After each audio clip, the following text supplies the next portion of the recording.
Bismillahirrahmanirrahim. Assalamualaikum warahmatullahi wabarakatuh. Alhamdulillah rabbil alamin.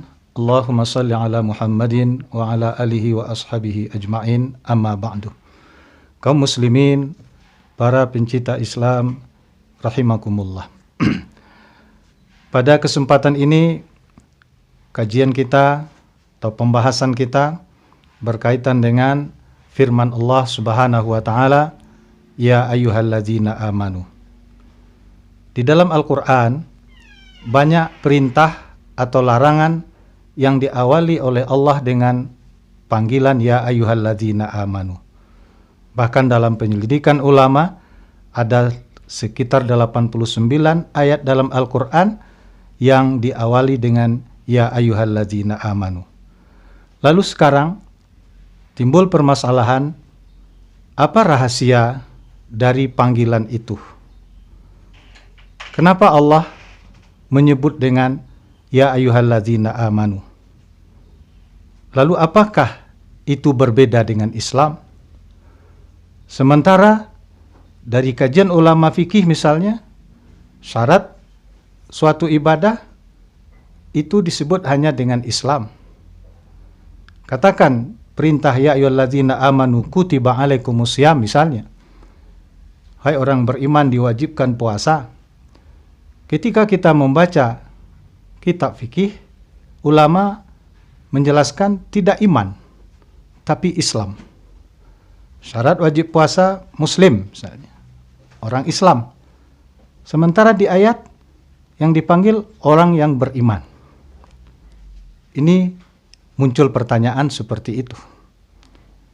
Nah, untuk mencari tahu dari jawaban pertanyaan itu, disinilah pentingnya pelajaran kita pada kesempatan ini. Kita akan sampaikan beberapa hal yang berkaitan dengan judul ini. Pertama, ketika Allah mengawali firman-Nya dengan ya ayyuhalladzina amanu, itu setelahnya kalau ndak perintah, kalau ndak larangan. Coba Bapak, Ibu lihat nanti di Al-Quran. Ketika ada ya ayyuhalladzina amanu kita baca, lalu setelah itu kalau ndak perintah, kalau ndak larangan. Nah, ini diungkapkan oleh Ibnu Mas'ud, idza sami'tallaha yaqulu ya ayyuhalladzina amanu far'aha sam'aka fa innahu imma khairun tu'maru bih wa imma nahyun wa imma syahrun tunha anhu. Jadi apabila Anda mendengar, kata Ibnu Mas'ud, idza sami'tallaha yaqulu ya ayyuhalladzina amanu, ketika engkau mendengar Allah berfirman ya ayyuhalladzina amanu far'aha sam'aka, coba arahkan pendengaranmu, fokuslah kamu. Karena apa? Karena setelah itu imma khairun tu'maru bih wa imma syarrun tunha anhu. Karena setelah itu kalau ndak perintah, larangan. Gitu setelah ayat ya ayyuhalladzina amanu. Boleh Bapak Ibu periksa nanti di dalam Al-Qur'an, ketika sudah ya ayyuhalladzina amanu, kalau ndak perintah berarti larangan. Nah, itu yang pertama. Jadi ketika perintah dan larangan, maka untuk memudahkan ini dipatuhi oleh hamba, maka diantaranya diawali dengan ya ayyuhalladzina amanu. Jadi dalam kajian ulama, pelajaran dari ya ayyuhalladzina amanu itu bagaimana perintah dan larangan setelah ya ayyuhalladzina amanu itu terasa ringan dan terdorong manusia dan kita umat Islam untuk mengamalkan perintah atau menjauhi larangan itu. Nah, ini yang diungkap oleh para ulama, li ajli ighraihim wa hasihim ala ayyaf'alu. Itu dulu secara prinsip. Apa pelajaran dari ya ayyuhalladzina amanu? Yaitu supaya terdorong kita yang akan melakukan perbuatan atau yang akan menghentikan larangan yang akan dilarang oleh Allah Subhanahu wa taala itu, terdorong kita mematuhinya.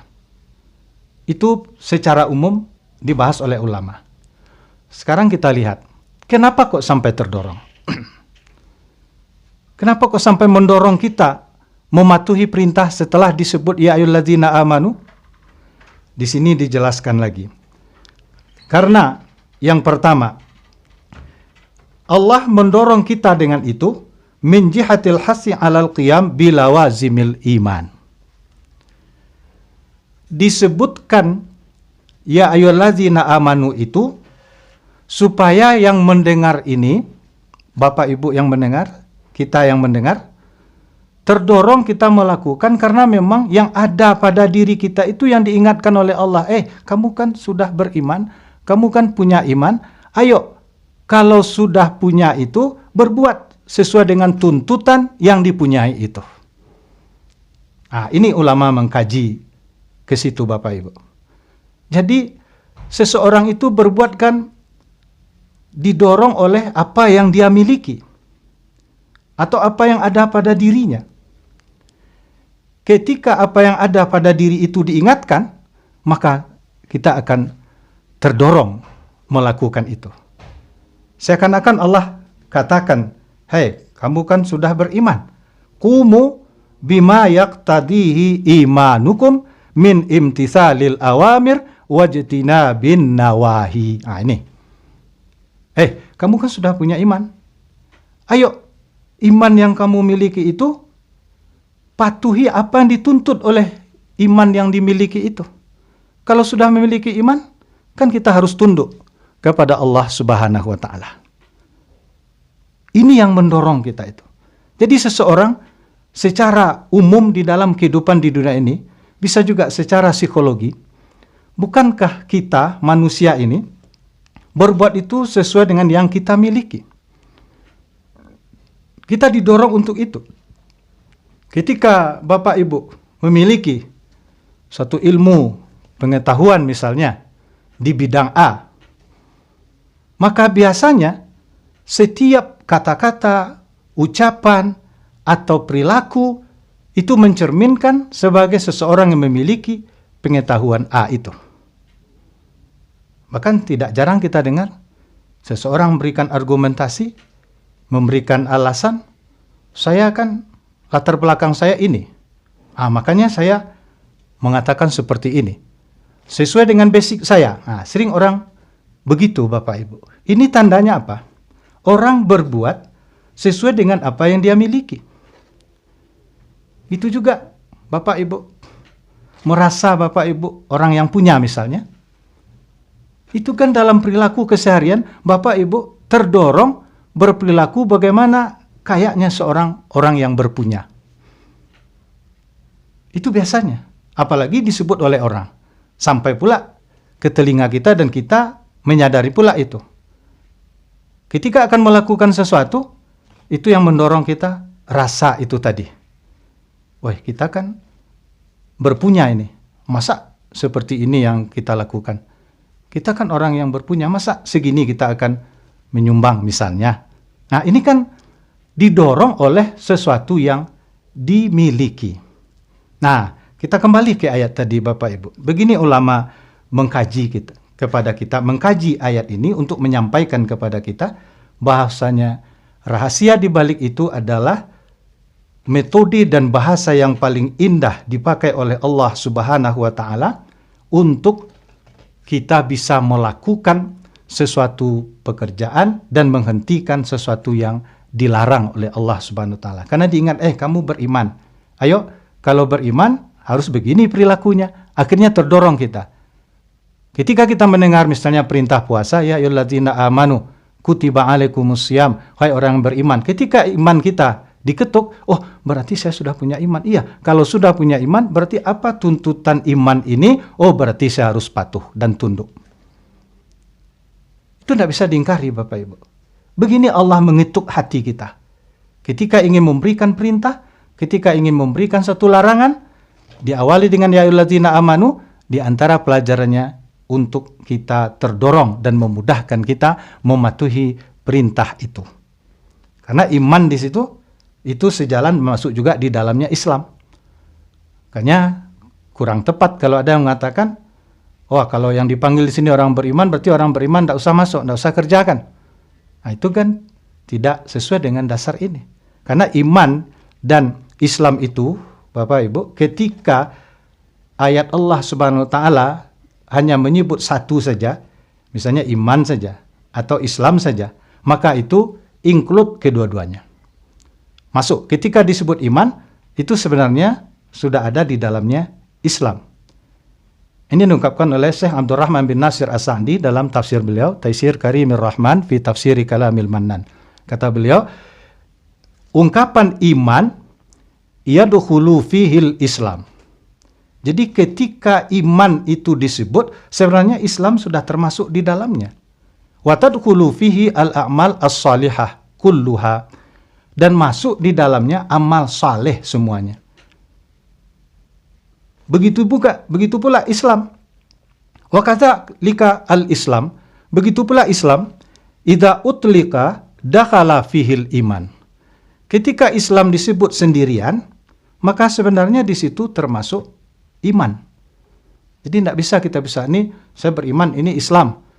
Kalau belum beriman, tidak wajib ini, karena baru Islam saja. Ketika ayatnya bersifat umum, maka di situ berlakulah di dalamnya Islam. Tapi kalau dipisah, di situ disebut iman, di situ disebut Islam, di satu ayat yang satu, maka itu berarti ada bedanya. Fa idza qurina bainahuma kanal iman isman lima fil qalbi minal iqrar wat tasdiq wal Islam isman lil a'mal az-zahirah. Kalau di satu ayat itu ada iman, ada Islam, berarti di situ dibedakan. Iman di situ berarti keyakinan, sedangkan Islam itu amal zahir. Jadi iman keyakinan, sedangkan Islam itu ibadah salat, ibadah puasa, berarti itu yang dimaksud dengan Islam. Tapi ketika satu saja kalimat itu disebut iman saja misalnya, atau Islam saja, maka di situ tergabunglah kedua-duanya. Rukun Islam ada, rukun iman juga ada. Karena sebenarnya kan tidak bisa dipisah. Ketika Bapak Ibu kita semua sudah beriman, kan dalamnya harus ada tuntutan ajaran Islam. Iman itu sendiri kan di dalam rukun Islam. Di syahadat itu kan pengakuan asyhadu alla ilaha illallah. Saya mengaku ya Allah, Engkaulah Tuhan, tidak ada yang lain. Saya mengaku ya Allah, Muhammad itu utusan Allah. Itu kan masuk juga dalamnya iman.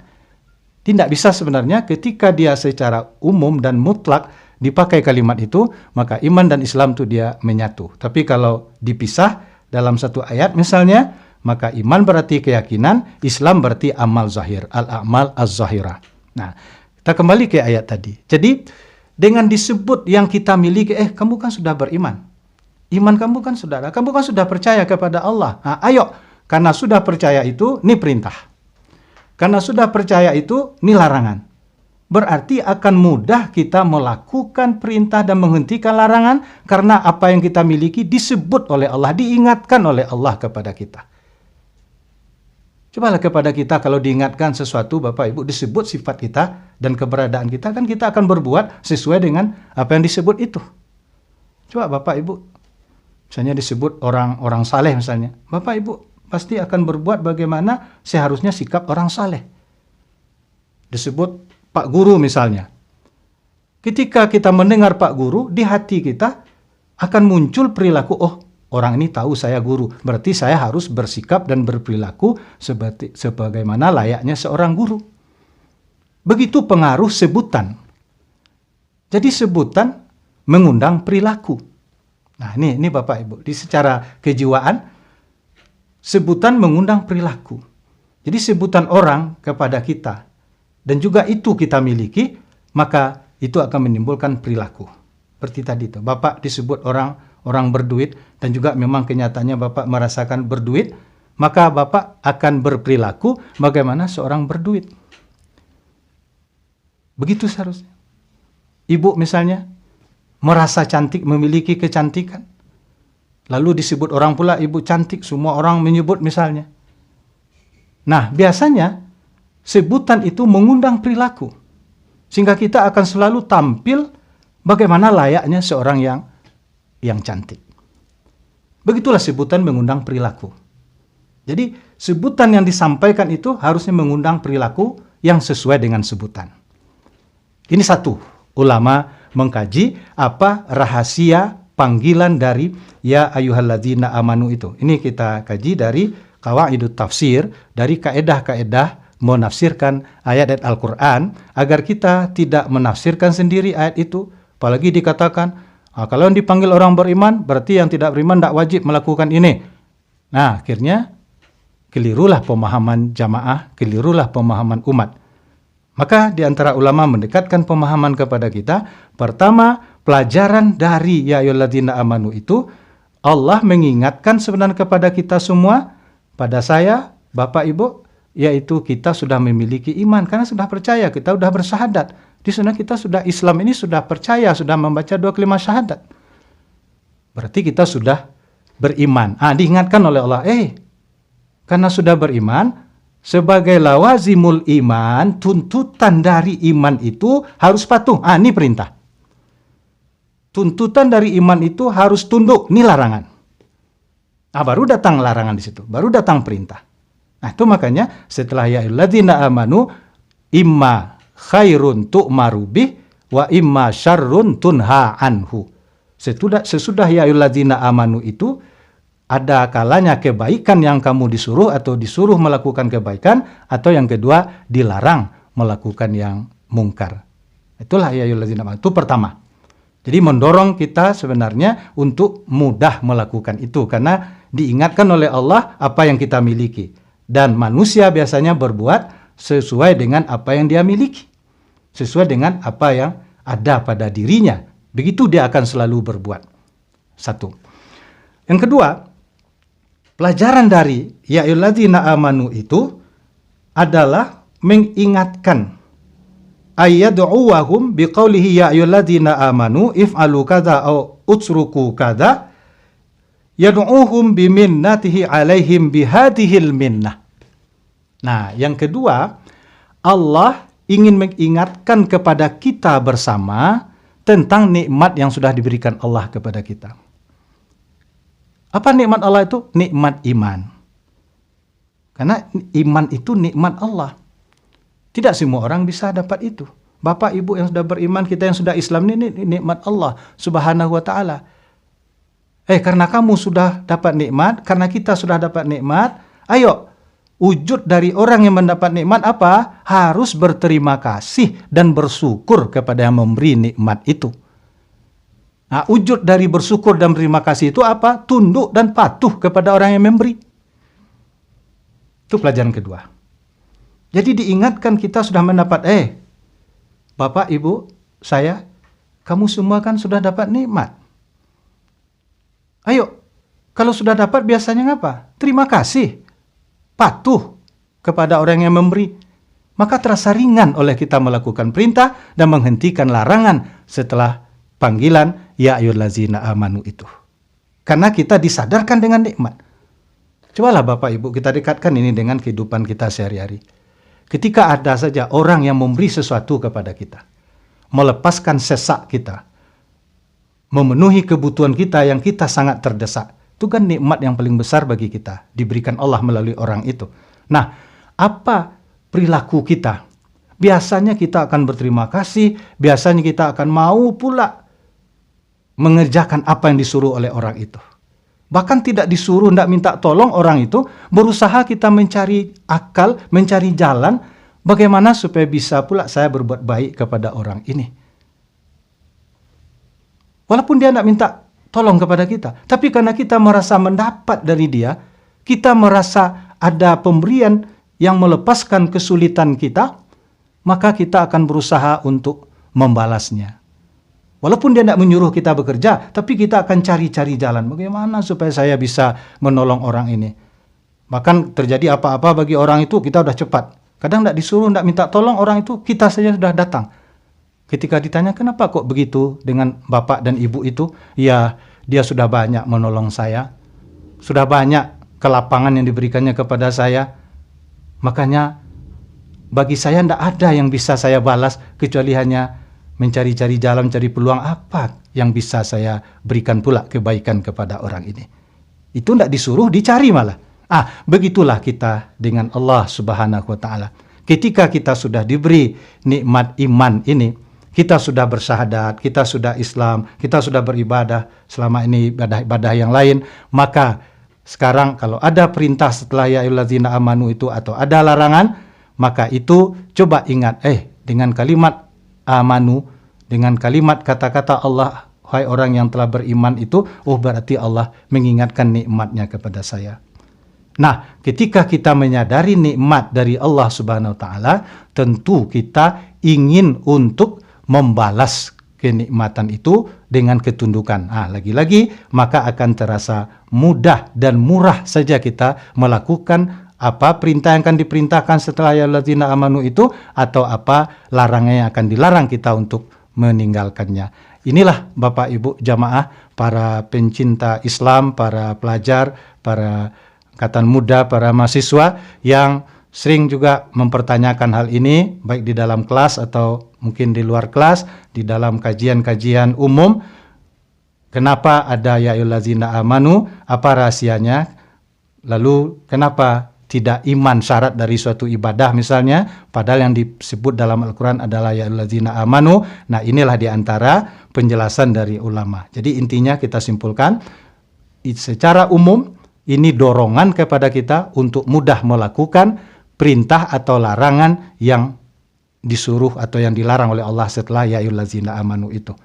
Kenapa? Karena Allah mengingatkan kepada kita bahwa ada sesuatu yang kita miliki, dan sesuatu yang dimiliki itu harus difungsikan sesuai dengan apa yang dimiliki itu. Jadi kalau iman, tentu tuntutan dari iman adalah tunduk dan patuh. Maka ketika sudah disebut kepada kita ada iman, maka kita akan terdorong untuk patuh. Itu satu. Yang kedua, Allah mengingatkan bahwa iman itu nikmat yang sudah diberikan Allah kepada kita. Sebagai orang yang sudah mendapat nikmat, tentu berusaha untuk berterima kasih, bersyukur. Nah, kepada Allah dengan bentuk ketundukan. Apa yang diperintah dikerjakan, apa yang dilarang kita hentikan. Disitulah akan mudah terasa perintah yang akan diperintah setelah ya ayyuhallazina amanu untuk dikerjakan, dan larangan akan mudah dihentikan setelah perintah dari panggilan ya ayyuhallazina amanu itu. Inilah barangkali Bapak Ibu jamaah, para pelajar angkatan muda, para mahasiswa, mudah-mudahan yang diragukan selama ini sedikitnya sudah membuka wawasan kita bahwasanya panggilan ya ayyuhallazina amanu itu adalah untuk mendorong kita mengamalkan sesuatu yang ada setelah panggilan itu. Semoga bermanfaat. Hadanallah wa iyyakum ajmain. Subhanakallahumma bihamdika asyhadu an la ilaha illa anta astaghfiruka wa atubu ilaik. Assalamualaikum warahmatullahi wabarakatuh.